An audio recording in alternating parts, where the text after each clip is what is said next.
నమస్కారం ఘంటారావానికి స్వాగతం. ముందుగా ప్రధాన అంశాలు. గిగ్ వర్కర్లకు ప్రమాద వైద్య బీమా సౌకర్యాలు కల్పించాలన్న సీఎం.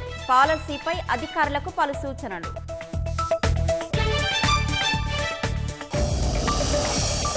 నలభై 2% రిజర్వేషన్లు సాధ్యం కాదని తెలిసి బిల్లు తెచ్చారన్న బీజేపీ. అసాధ్యమైన పనిపై కేంద్రాన్ని దోషిగా చూపిస్తున్నారన్న రామచంద్రరావు. బెట్టింగ్ యాప్ కేసులో ఈడీ దర్యాప్తు ముమ్మరం. ఈ నెల 23న విచారణకు రావాలని పలువురు సినీ సెలబ్రిటీలకు నోటీసులు.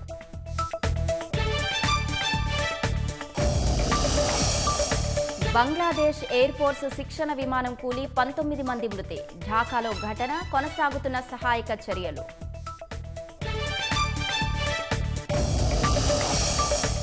విపక్షాల నిరసనలతో లోక్సభ రేపటికి వాయిదా. బిహార్ ఓటరు జాబితా సవరణ అంశంపై చర్చించాలని నినదించిన విపక్షాలు.